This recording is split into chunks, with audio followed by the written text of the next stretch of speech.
अल्हम्दुलिल्लाहि वकफ़ा वस्सलातु वस्सलामु अला मन ला नबिय्य बअदा अम्मा बाद। अज़ीज़ तलबा इकराम, तफ़हीमुल फ़ल्कियात का आज हमारा सबक नंबर 7 है और सबक नंबर 6 के अंदर हमने एंगल को शुरू किया था, ज़ाविये को शुरू किया, उसकी तारीफ़ पढ़ी और उसको समझा और उसकी मिक़दार के एतबार से जो अक़साम बनती थी, ज़ाविया हादा, ज़ाविया क़ाइमा और ज़ाविया मुनफ़रिजा, इसको हमने पढ़ा। आज हम ज़ाविये की कुछ दूसरे ज़ावियों की बनिस्बत कुछ अक़साम पढ़ेंगे और ये आपके सामने लिखी हुई हैं, जैसे कि मुत्तसिला ज़ाविये, मुतक़ाबिला ज़ाविये, अंदरूनी मुतबादला ज़ाविये। अंदरूनी मुतबादला ज़ाविये इनको कहा जाता है इंटीरियर अल्टरनेटिव एंगल्स, और बैरूनी मुतबादला ज़ाविये इसको कहा जाता है एक्सटीरियर अल्टरनेटिव एंगल्स। मुतनाज़रा ज़ाविये और इसको कहा जाता है कोरस्पॉन्डिंग एंगल्स इंग्लिश में। मुतम्मिमा ज़ाविये इनको कहा जाता है कॉम्प्लीमेंट्री एंगल्स, और मुकम्मिला ज़ाविये को कहा जाता है सप्लीमेंट्री एंगल्स। तो ये कुछ हम इनकी अक़साम पढ़ लेते हैं। आगे इंशाल्लाह हमें इसकी ज़रूरत पड़ेगी, इसलिए पढ़ते हैं। फ़िलहाल आप कहेंगे कि ये हमें क्या चीज़ पढ़ाई जा रही है, इसका नमाज के साथ क्या ताल्लुक़ है, लेकिन इंशाल्लाह जब हम नमाज़ों के औक़ात निकालेंगे तो फिर हम जब ज़ाविये निकालेंगे और कुरान अर्ज़ के ऊपर जब हम ज़ाविये बना रहे होंगे तो उस वक़्त आप समझेंगे कि हाँ वाकई इसकी ज़रूरत थी। साया असली निकालते हुए हमें इसकी ज़रूरत पड़ेगी, और आगे जो ट्रायंगल पढ़ेंगे तो उसमें मज़ीद हम इनको डिस्कस करेंगे। तो इंशाल्लाह ये बहुत मुफीद सबक है आपका एंगल्स का और ट्रायंगल्स का।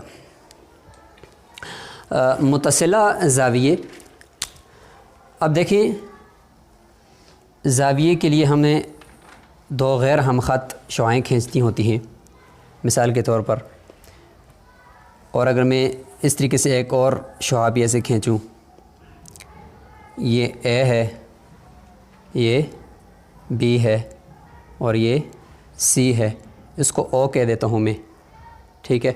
तो ये 3 ख़त मैंने खींचे और इन 3 ख़तों में इनका सिरा मुश्तरक है, ठीक है, और इसको हमने नाम रख दिया ओ, इस बाजू का नाम रख दिया ए, इसका नाम सी और इसका बी। अब ये देखें 2 ज़ाविये यहाँ पे बन रहे हैं, एक ज़ाविया ये बन रहा है और दूसरा ज़ाविया इधर इस तरह बन रहा है। तो ये 2 ज़ाविये बन रहे हैं, इनका एक बाजू मुश्तरक है, बी का एक बाजू सी है और इधर से ए का एक बाजू क्या है, सी है। तो गोया कि ये जो ओ और सी ये जो बाजू है ये दोनों में मुश्तरक है, यानी इसमें भी और इसमें भी। अगर इसका नाम, इस ज़ाविये का नाम हम रख लेते हैं डी और इसका नाम रख लेते हैं एफ़, तो ये डी और एफ़ ज़ाविया जो हैं इसका एक बाजू जो सी है वो मुश्तरक है, ठीक है जी। तो ऐसे 2 ज़ाविये कि जिनका एक बाजू और रास मुश्तरक हो उसको मुत्तसिला ज़ाविये कहा जाता है। मुत्तसिल है ना, मुत्तसिल का माना जुड़े हुए, अरबी का लफ्ज़ है, इत्तिसाल है इनके अंदर। तो ये एक बाजू जो सी है इन दोनों में मुश्तरक है और साथ साथ इनका रास भी मुश्तरक है। तो 2 ऐसे ज़ाविये जो जिनका एक बाजू और रास मुश्तरक हो उनको मुत्तसिला ज़ाविये कहा जाता है। ये समझ गए जी। अगली किस्म है जी मुतक़ाबिला ज़ाविये। मुतक़ाबिला का मतलब होता है तक़ाबुल से, आमने सामने।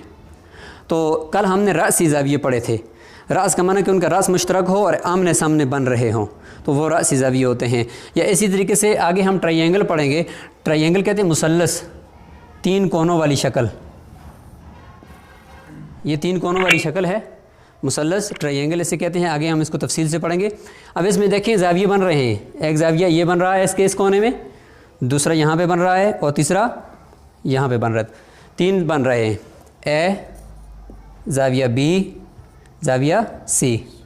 अब ये देखें ए ज़ाविये का मुतक़ाबिला कौन सा है, बिल्कुल सामने बी, सी का ए और बी का ए, इस तरीके से बी का उधर से ए है, सी का बी ए है। तो देखो एक दूसरे के सामने बनने वाले ज़ाविये हैं।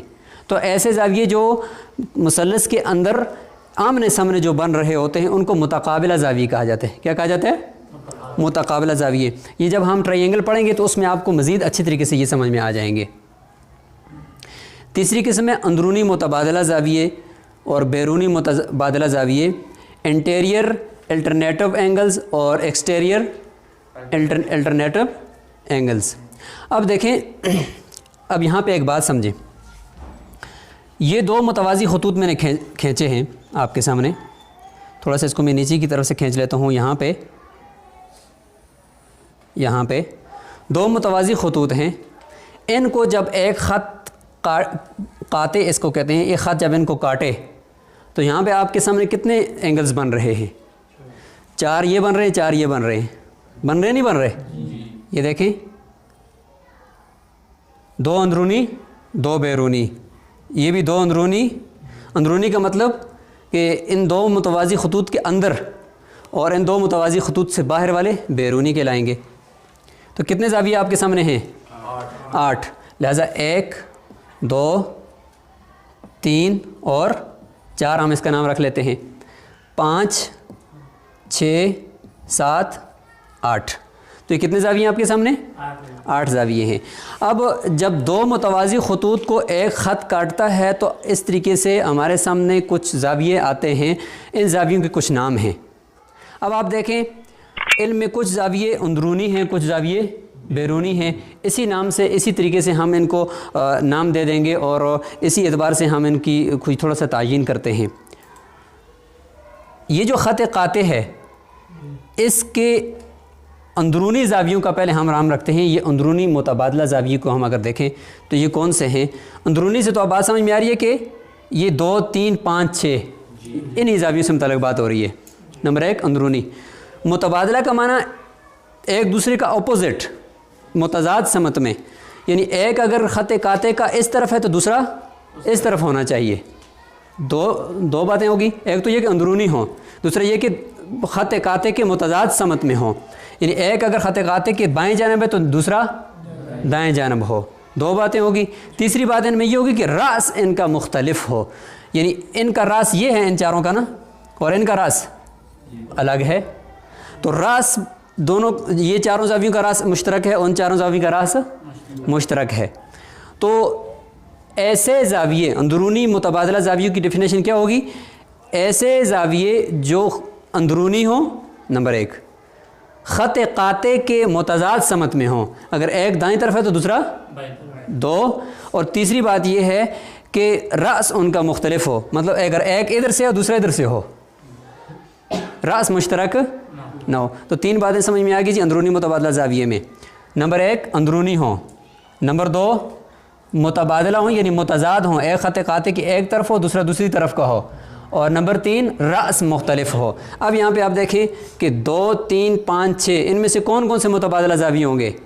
2 और 6 ये मुतबादला ज़ाविये आपस में। क्यों? इसलिए कि दोनों अंदरूनी हैं, ख़त काते के मुतज़ाद समत में, एक इस तरफ है और दूसरा, और तीसरा रास भी मुश्तरक है। 2 का रास ये है और 6 का रास ये है। तो ये 2 और 6 ये क्या हो गए? 2 और 6 ये मुतबादला ज़ाविये हैं, और इधर से 3 और 5 मुतबादला ज़ाविये हैं। अंदरूनी मुतबादला जी, इंटीरियर अल्टरनेटिव एंगल्स इनको कहा जाता है, अंदरूनी मुतबादला ज़ाविये। तो ये 2 और 6, 3 और 5, ये बात समझ में आ गई? अच्छा, इसी को लेकर बैरूनी मुतबादला ज़ाविये कर लेते हैं। बैरूनी से आप समझ जाएंगे कि हमारा ताल्लुक़ सिर्फ़ इन ज़ावियों के साथ होगा जो ख़त यानी जो मुतवाज़ी खतूत से बाहर के हैं। 1 4 7 8, 1 4 और अगली बात 2 इनमें मुश्तरक होगी कि बैरूनी हो, ख़त काते के मुतज़ाद समत में हो, और नंबर 3 रास मुख्तलिफ हो। लिहाजा 1 और 8 ये क्या है? बैरूनी मुतबादला ज़ाविये हैं। 1 और 8 ये बैरूनी मुतबादला ज़ाविये हैं, और उधर से 4 और 7 ये बैरूनी मुतबादला ज़ाविये, एक्सटीरियर अल्टरनेटिव एंगल्स। समझ में आ गई बात जी? मुतबादला का माना एक दूसरे के मुतज़ाद, अपोजिट, इससे आप समझ लेंगे। बाकी अंदरूनी बैरूनी तो समझ में खुद ब खुद आ रहा है। और बनते कैसे हैं? 2 मुतवाज़ी खतूत को एक ख़त काट रहा है, मुतबादला ज़ाविये। अब हम किताब के अंदर ये सारी बहस मौजूद है, वहाँ पे आप देख लें, इसकी स्टडी करेंगे। किताब जो तफ़हीमुल फ़ल्कियात है वो सब के पास मौजूद होना ज़रूरी है। तफ़हीमुल फ़ल्कियात की किताब सबके पास मौजूद होना ज़रूरी है, जो हमने शुरू में अहमियत के दौरान कहा था कि ये किताब आपके पास होगी ताकि आप जो हम सबक पढ़ा रहे हैं आप उसकी स्टडी करें। रोज़ाना के जो लेक्चर्स आप सुन रहे हैं, देख रहे हैं, उसको स्टडी करेंगे और उस किताब में देखेंगे आपको ये सारी चीज़ें मिल जाएंगी, ज़रा तफसील से मिलेंगी। अब हम चाहते हैं मुतनाज़रा ज़ावियों की तरफ। मुतनाज़रा ज़ाविये भी इसी तरीके से बन रहे होते हैं कि दो मुतवाज़ी खतूत, एक ख़त इनको काट रहा है, ये ज़ाविये हमारे सामने आ गए। ज़ाविया नंबर 1, 2, 3, 4, 5, 6, 7 और ये 8। यहाँ पे मुतनाज़रा ज़ावियों की तारीफ़ क्या होगी कि मुतनाज़रा ज़ावियों के अंदर एक बात तो वही पुराने वाली है कि रास मुख्तलिफ हो, रास क्या हो, लेकिन अगली बात यह है कि एक अंदरूनी दूसरा बैरूनी हो, एक अंदरूनी दूसरा बैरूनी हो। और तीसरी ये कि ख़त क़ाते के एक ही जानिब हों, ख़त क़ाते के एक ही जानिब, इनको कहते हैं मुतनाज़रा ज़ाविये, नज़र से है ना कि एक ही तरफ को। ठीक है जी। तो लिहाजा एक बैरूनी एक ले लेते हैं और एक अंदरूनी, ख़त क़ाते के बिल्कुल एक ही समत में, इस तरफ होगा तो एक दाएं तरफ है तो दूसरा भी दाएं तरफ हो, एक बाएं तरफ है दूसरा भी बाएं तरफ हो, और रास मुख्तलिफ हो, एक का रास मतलब इधर से है दूसरा इधर से होना चाहिए, इधर से इनमें से नहीं होना चाहिए दूसरा।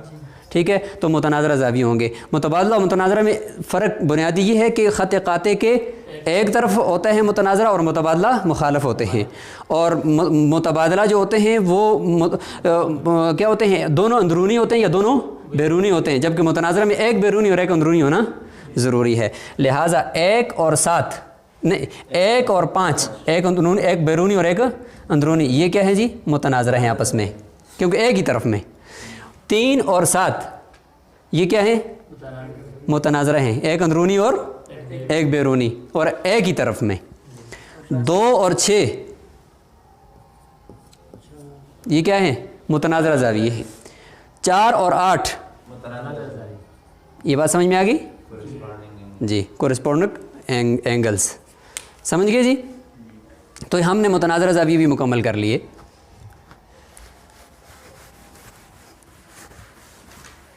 अब अगला नंबर है मुतम्मिमा ज़ाविये। मुतम्मिमा ज़ाविये,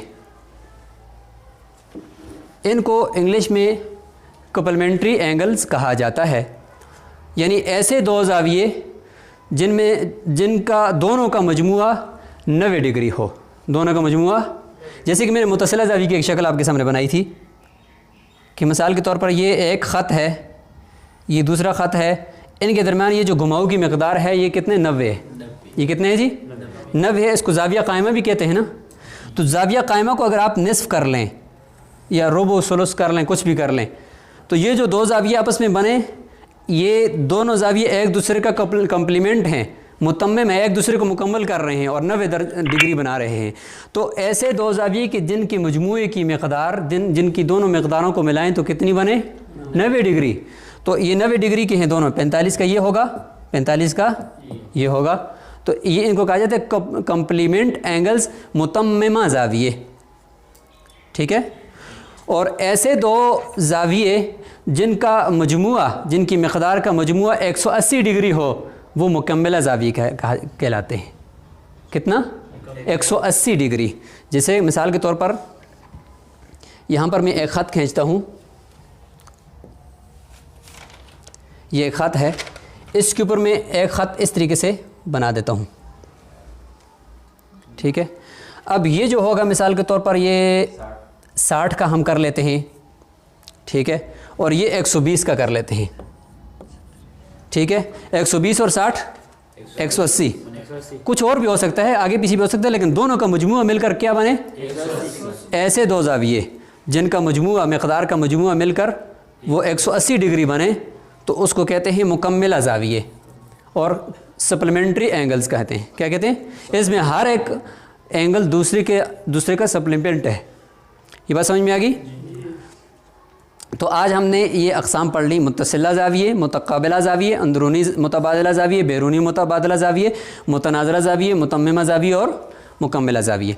आखिर में हम ज़ाविये को नापने का तरीका, ज़ाविये की पैमाइश कैसे करेंगे। जब हम क़िबला रख रहे होंगे ना तो उस वक्त ज़ाविये की पैमाइश कैसे करेंगे वो मैं आपको यहाँ पे बता देता हूँ।